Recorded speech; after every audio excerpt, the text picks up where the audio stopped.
capítulo 17, no verso 5. Nós iremos ler um verso nessa manhã. Lucas, capítulo 17, verso 5.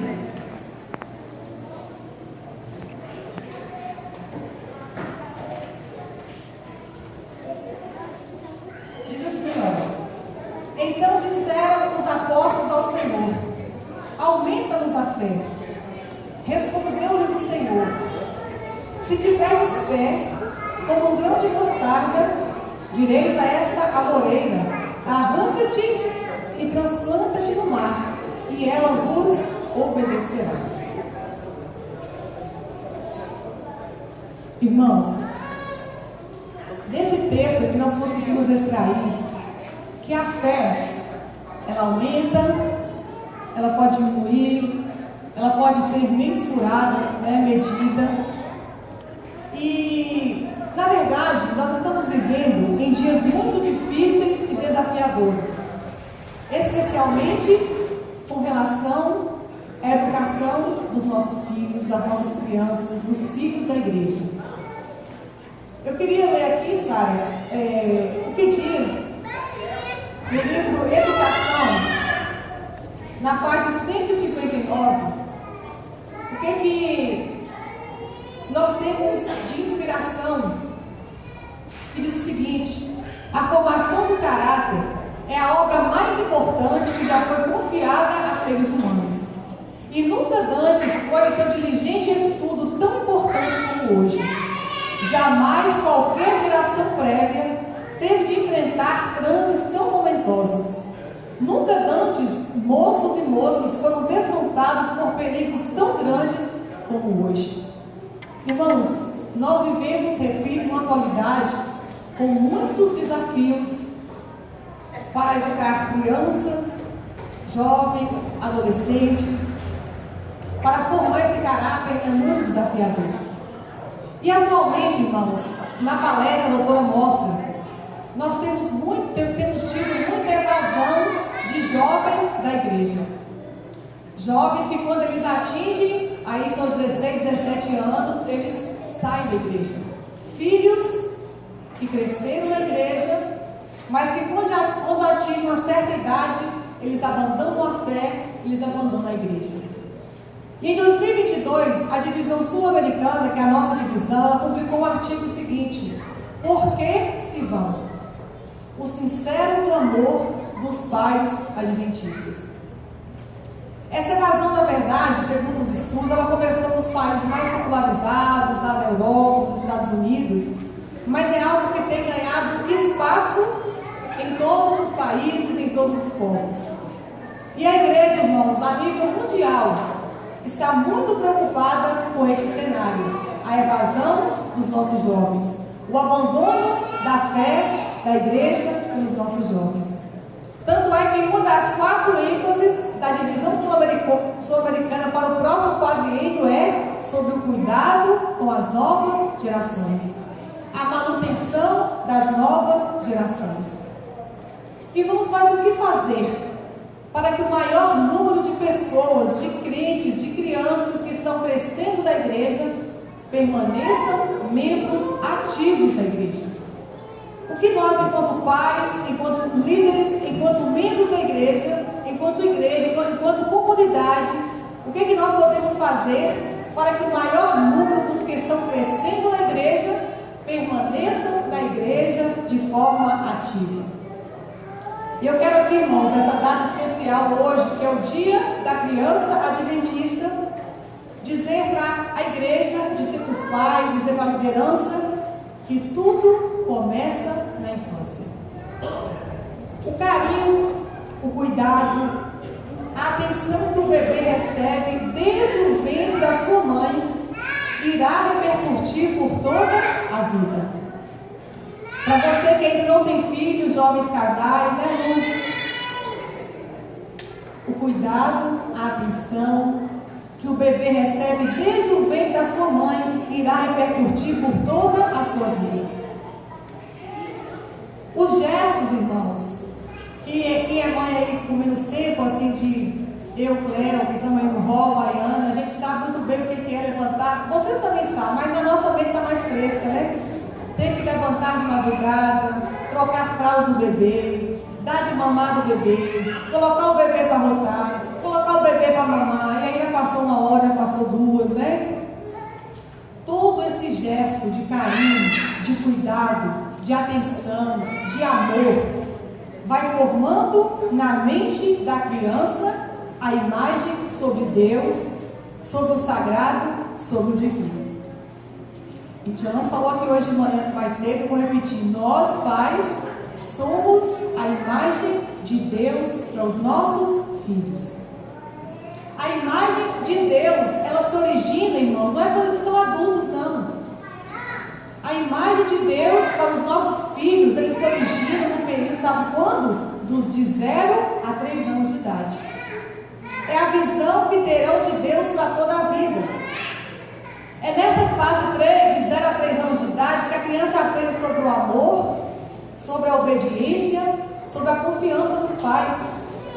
E esses sentimentos de amor, de obediência, de confiança nos pais vão ser a base para aprender sobre o amor, a obediência e a confiança em Deus.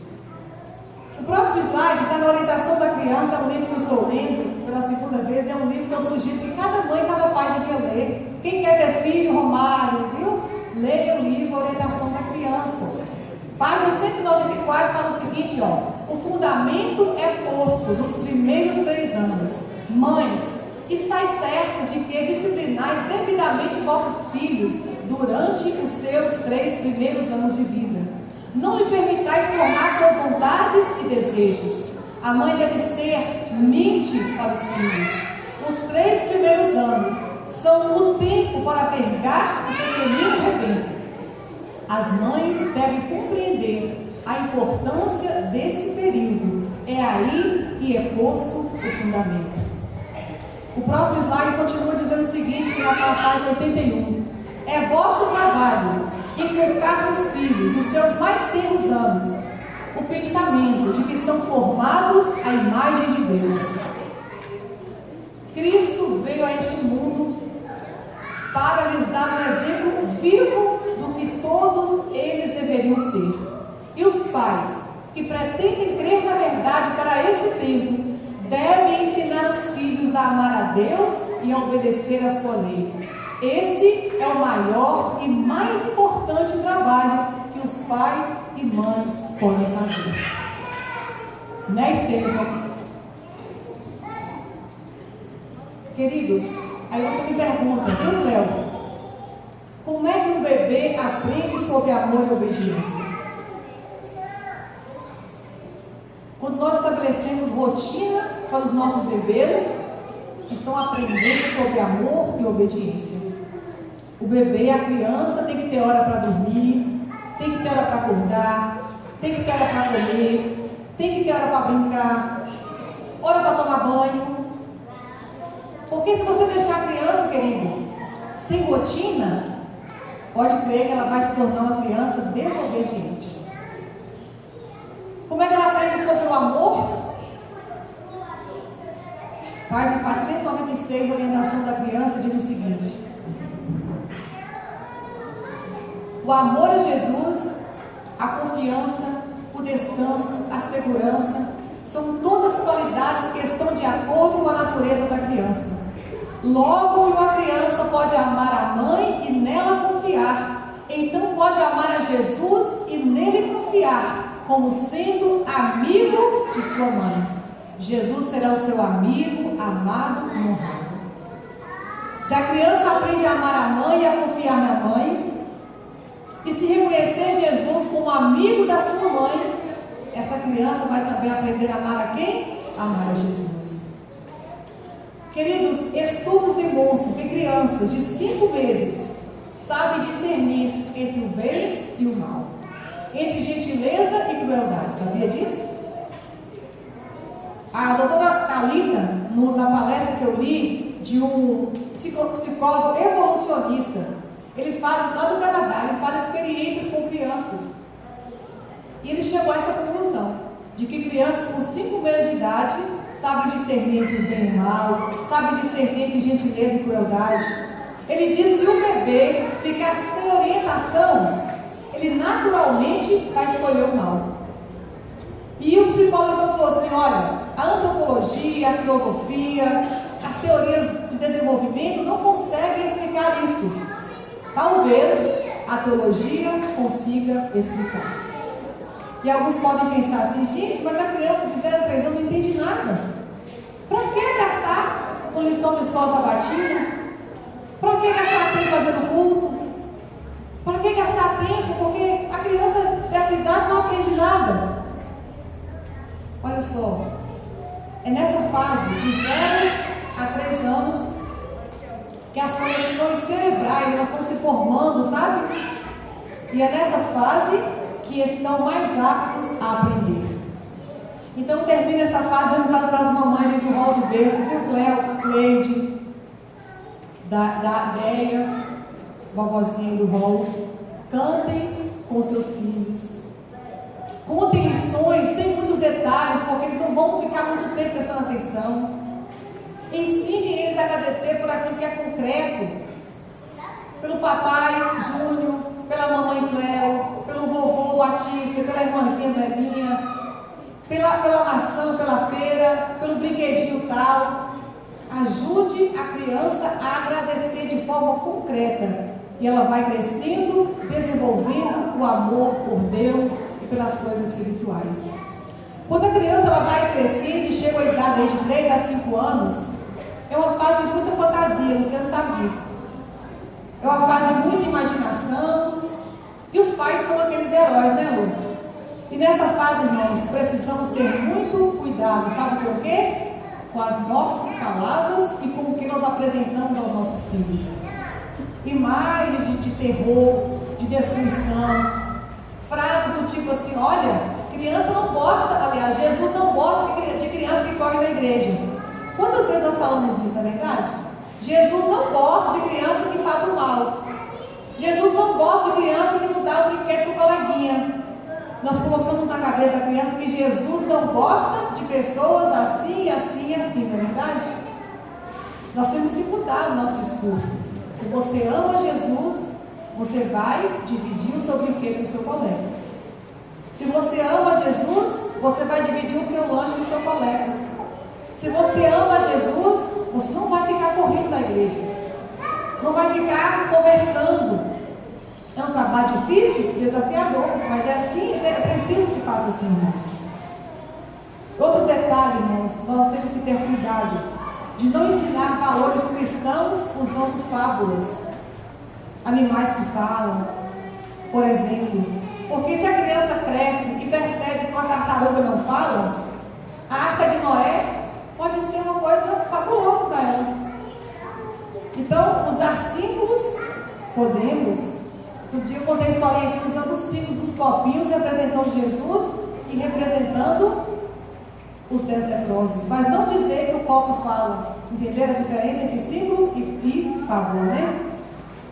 Queridos, quando as crianças elas chegam à idade de 6 a 10 anos, elas já saem do egocentrismo e elas passam a enxergar o outro. E nessa fase, irmãos, as crianças precisam participar mais da igreja, amém? Elas precisam, irmãos, desenvolver amor pela igreja. Elas precisam desenvolver amor por essa comunidade aqui que somos nós. Eu digo para vocês que o Clube de Aventureiros de Mara é uma bênção. O Clube dos Gravadores é uma bênção. Mas além disso, nós precisamos trazer esses meninos para dentro da igreja, para que eles possam participar. Eles têm feito isso. Domingo passado, praticamente, a programação foram eles que fizeram, né? E nós precisamos dar essa oportunidade para que participem. Se o pai for dar curso bíblico, leve junto.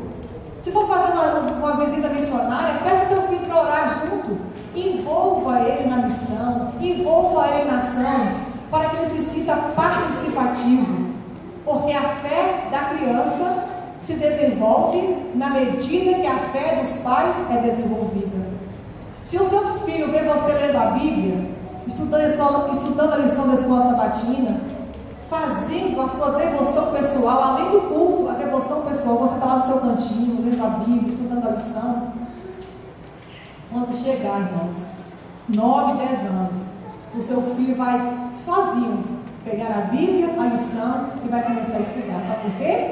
Porque fazem isso pelo exemplo. Nós precisamos, como a Bíblia diz, ensinar os filhos no caminho que devem andar. Porque o Deus construído na infância será o Deus que os adolescentes vão ter quando adolescentes, quando jovens.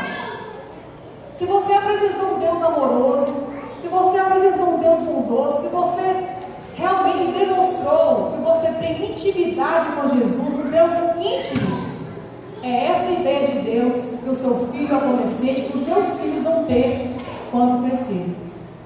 Se eu apresento um Deus fiscal, um Deus delegado, um Deus que a todo momento está vigiando, é essa imagem de Deus que os meus filhos terão. Queridos, os filhos verão o Jesus que eu apresento através do meu relacionamento com Ele. Os meus filhos, os teus filhos verão Jesus a partir do que eu apresento para eles, da minha vivência.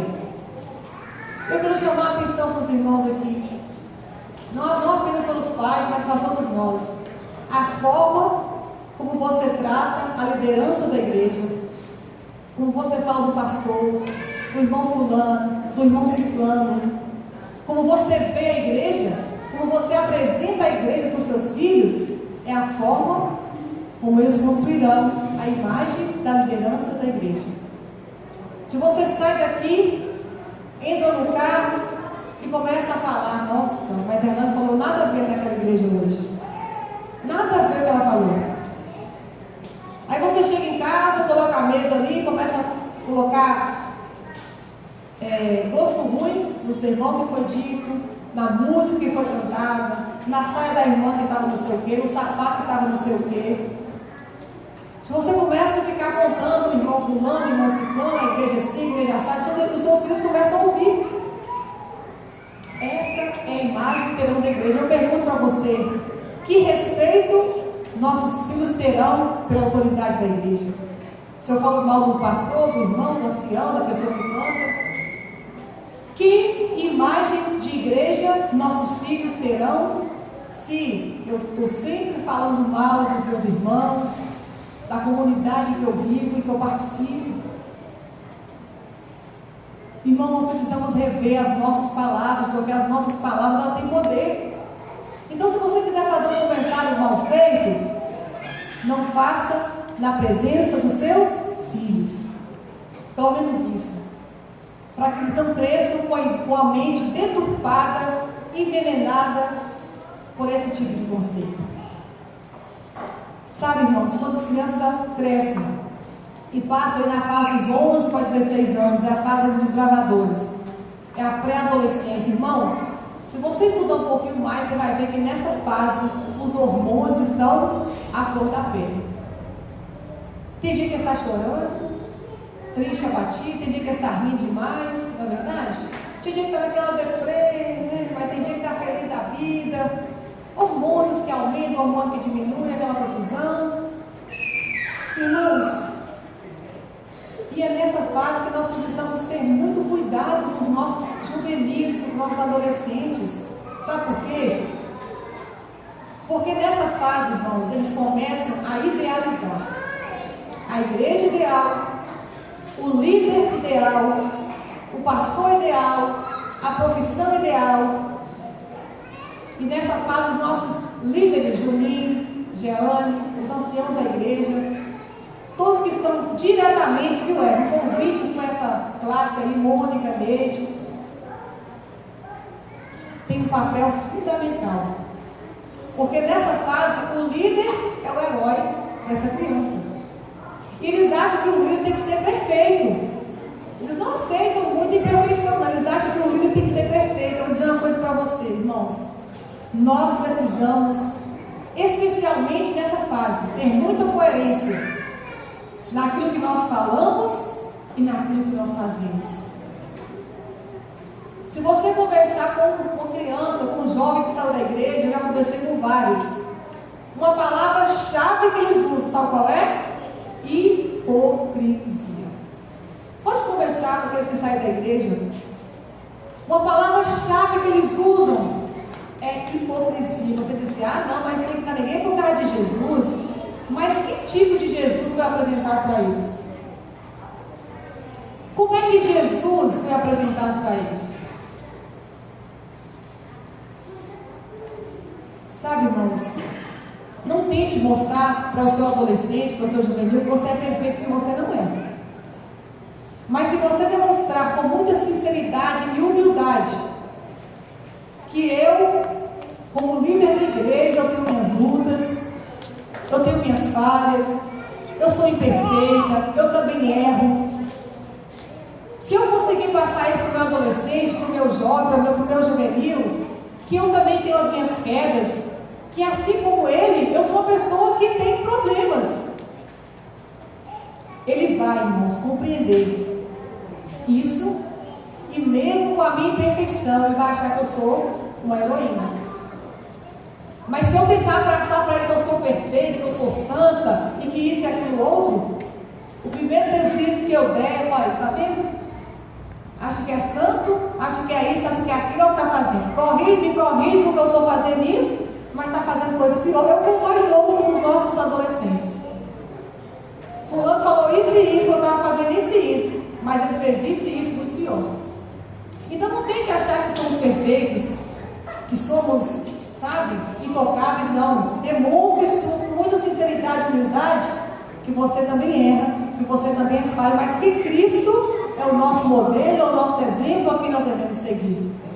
Nessa fase, Julinho, é muito complicado, eu diria, nós temos que ter muita sabedoria, porque é um grupo que quer espaço.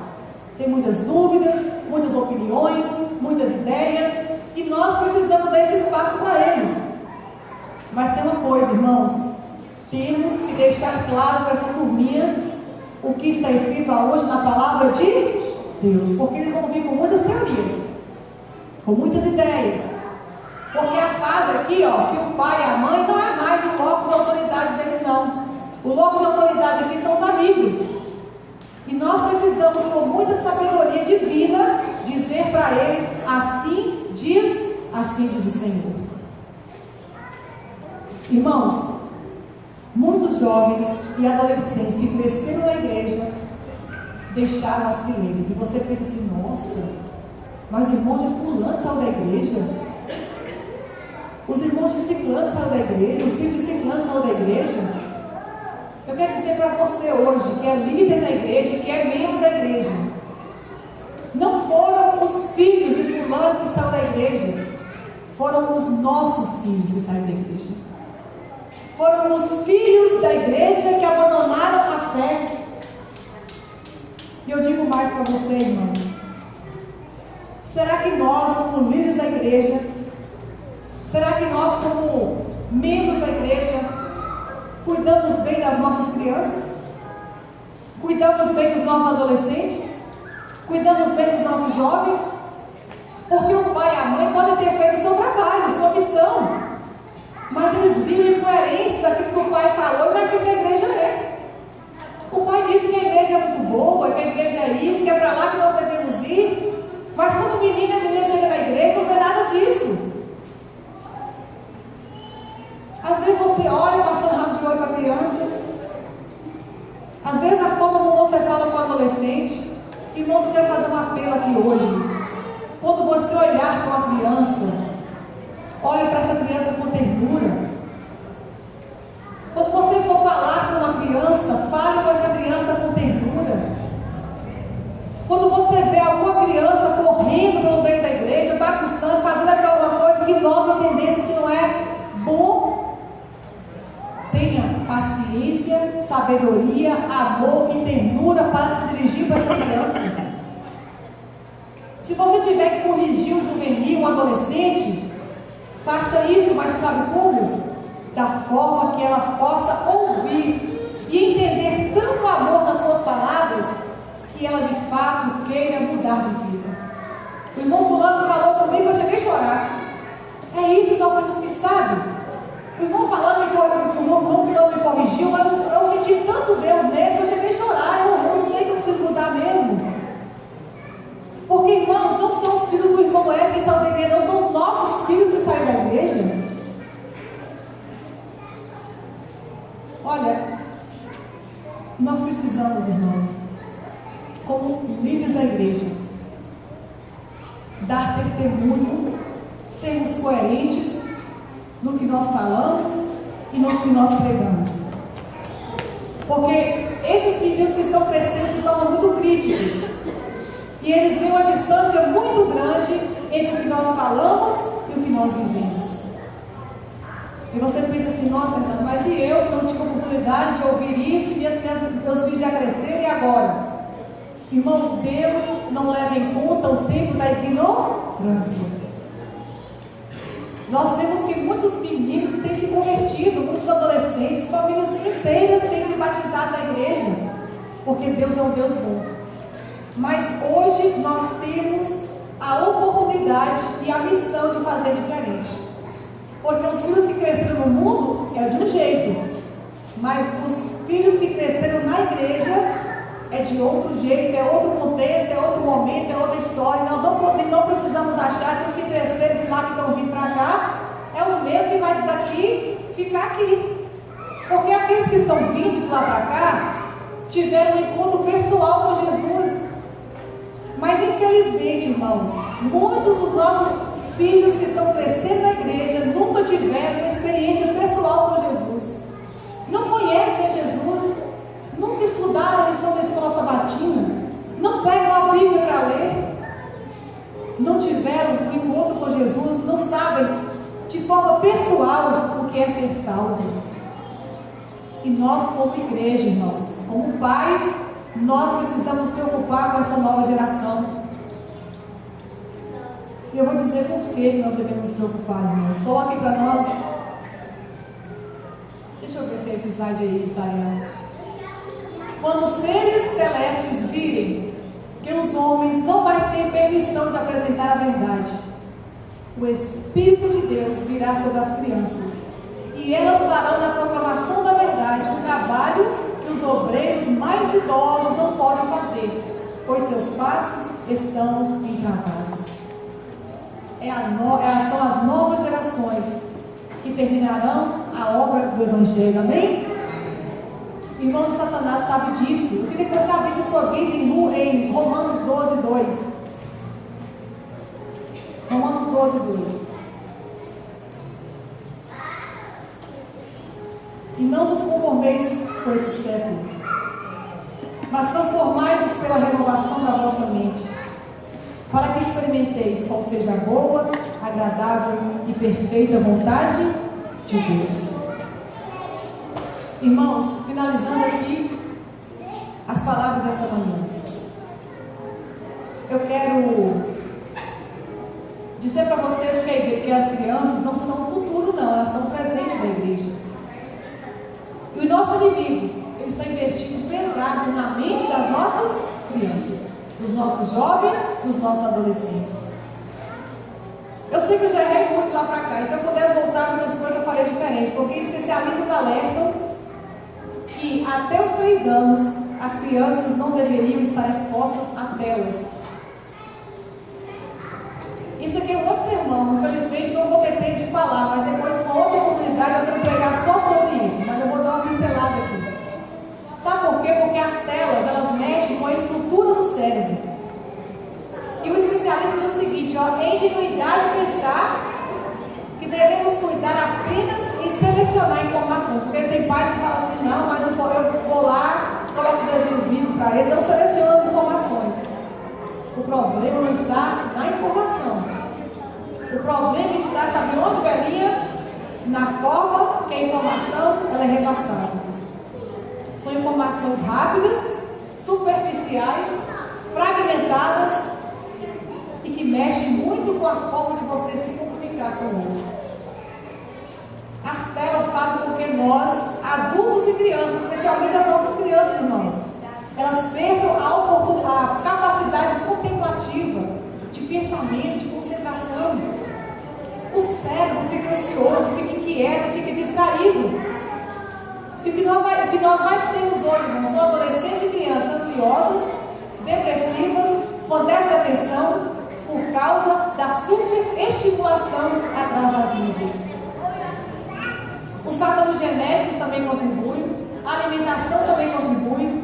Mas, irmãos, o uso das telas tem provocado déficit cognitivo, dificuldade de aprendizagem, hiperatividade, irritabilidade, obesidade. Psiquiatras têm tratado de crianças viciadas na internet como tratam pessoas viciadas em crack e em cocaína. Para vocês terem uma ideia, nós temos hoje, irmãos, uma geração atrevida, inquieta e desobediente. Lá no Canadá, o Instituto Zoin, que trabalha com uma sociedade canadense de pediatria, onde tem vários neurocientistas estudando, eles afirmam, irmãos, que antes dos 13 anos não deveriam acessar telas. Lá na China, irmãos, o uso de telas é permitido aos menores de 18 anos apenas 1h30 por semana. Sabe por quê? Porque viram que os adolescentes estão se tornando fracos e sem força de vontade. Agora eu pergunto para vocês: uma mente super estimulada pelas telas, pelo brilho, por aquela coisa, ela se torna inquieta, ansiosa e distraída. E as crianças não têm tempo, não têm paciência para ler a Bíblia, para estudar a instituição da escola sabatina, e nem os adultos têm mais paciência para ler, pegar a Bíblia e ler, porque estamos com a mente focada nos estímulos que temos recebido. Eu quero terminar esse sermão nessa manhã fazendo um apelo para os adultos, especialmente para os pais aqui presentes. Irmãos, vamos desligar os celulares. Vamos desligar a TV. Vamos ler a Bíblia, irmãos. Vamos ler as histórias. Vamos ler, irmãos. Brincar com as nossas crianças. Treinar a nossa mente para funcionar de forma mais serena, contemplativa, real.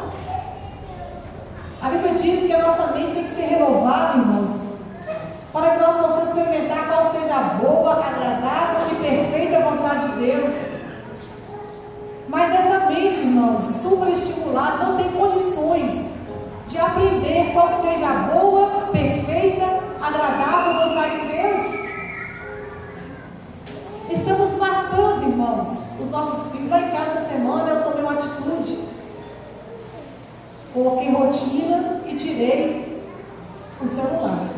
A filha só está assistindo televisão à noite, antes de dormir por 1h e pouquinho. E eu espero em Deus continuar com isso. Tem que convencer Flávio, né?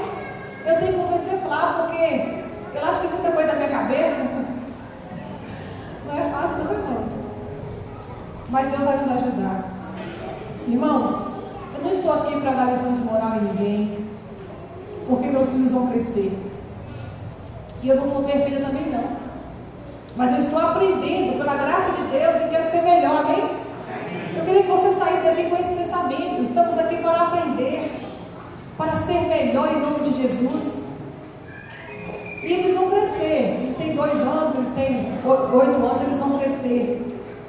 E eles terão livre-arbítrio, irmãos, para escolher por onde eles querem seguir. Os filhos vão criar asas, vão querer voar. Quem sou eu para impedir?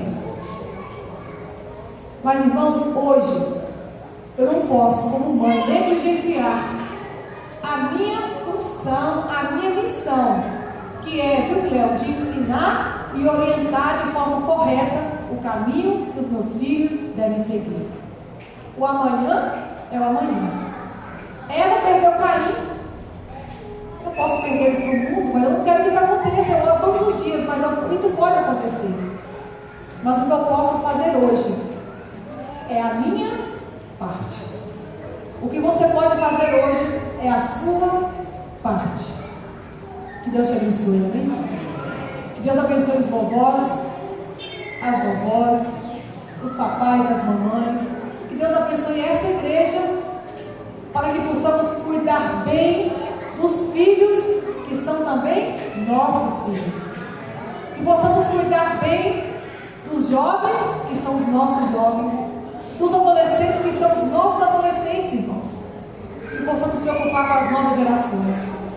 Ter muito amor no coração, muita humildade, muita sabedoria, e que Deus possa nos usar cada vez mais. Eu quero cuidar aqui, Fernandinho e Clara, eu vou louvar ao Senhor. Que essas crianças que não são o futuro, são o presente da igreja, que elas possam realmente crescer, viu, Clara? Crescer, Fernandinho, permanecer firmes, fazendo a obra do Senhor até que Ele volte. Amém.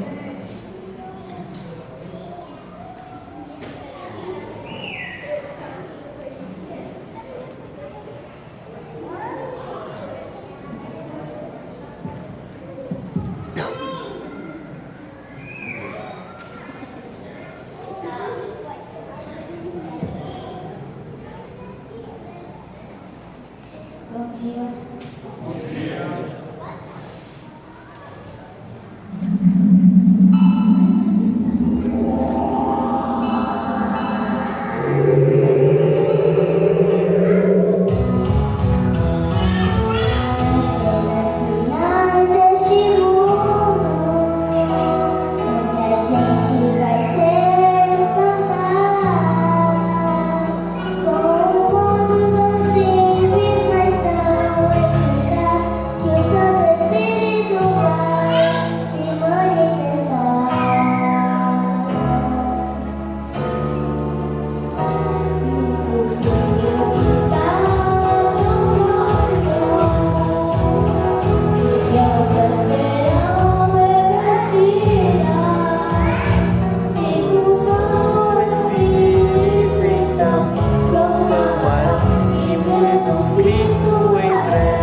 Senhor nosso Deus e nosso Pai, queremos pedir que nessa manhã a mensagem, Senhor, que foi dita aqui, que o Senhor possa completar em cada coração. Que Teu Espírito Santo, que fala tão forte em nós, possa falar no coração de cada pai, de cada mãe, de cada líder, de cada pessoa aqui presente.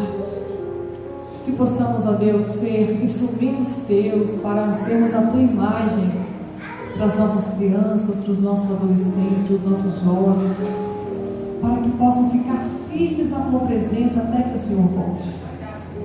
Nos dê um sábado feliz, abençoe as atividades que teremos agora à tarde, que o Senhor se faça presente, porque sem ti, Senhor, nada faz sentido. Obrigada por teu amor e bondade, em nome de Jesus. Amém.